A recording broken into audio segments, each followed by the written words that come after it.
بسم اللہ الرحمن الرحیم۔ السلام علیکم۔ آپ دیکھ رہے ہیں رفاقت اکیڈمی اور میں ہوں محمد رفاقت۔ ایک آنکھ والے شخص کی دعا۔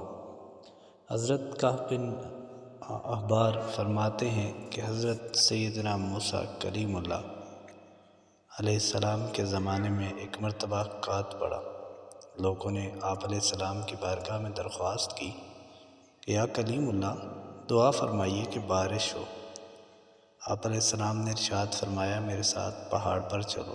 سب لوگ ساتھ چل پڑے تو آپ نے اعلان فرمایا کہ میرے ساتھ کوئی ایسا شخص نہ آئے جس نے گناہ کیا ہو۔ یہ سن کر سارے لوگ واپس چلے گئے، صرف برق العابد نام کا ایک آدمی ایک آنکھ والا ساتھ چلتا رہا۔ حضرت سیدنا موسیٰ نے اسے فرمایا کیا تم نے میری بات نہیں سنی؟ عرض کی سنی ہے۔ پوچھا تم بالکل بے گناہ ہو؟ عرض کی یا کلیم اللہ مجھے اپنے کوئی جرم یاد نہیں، البتہ ایک بات کا تذکرہ کرتا ہوں، وہ گناہ میں نے کیا ہے تو واپس چلا جاتا ہوں۔ فرمایا وہ کیا ہے؟ عرض کی ایک دن میں نے گزرگاہ پر کسی کی قیام گاہ میں ایک آنکھ سے جھانکا تو کوئی کھڑا تھا۔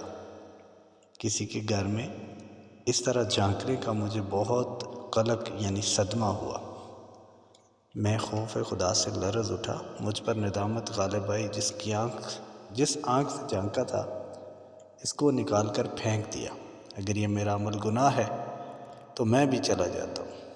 حضرت سیدنا موسیٰ علیہ السلام نے اس کو ساتھ لیا۔ پھر پہاڑ پر پہنچ کر آپ نے اس شخص سے ارشاد فرمایا اللہ سے بارش کی دعا کرو۔ اس نے دعا کی یا قدوس عز و جل اپنے فضل و کرم سے ہم پر پانی برسا۔ فوراً بارش ہو گئی اور حضرت سیدنا موسیٰ علیہ السلام اور وہ شخص بھیگتے ہوئے پہاڑ سے واپس تشریف لائے۔ اس واقعے سے ہمیں سبق ملتا ہے کہ ہم اپنے گناہوں پر اللہ سے ڈرتے رہیں اور اپنے گناہوں پہ اگر ہم سے گناہ ہو بھی جاتا ہے تو اس پہ توبہ کریں۔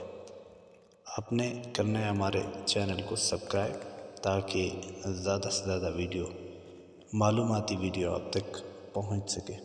انشاءاللہ ایک نئی معلوماتی ویڈیو کے ساتھ جلد آپ کی خدمت میں حاضر ہوں گے۔ جب تک کے لیے اللہ حافظ، فی امان اللہ۔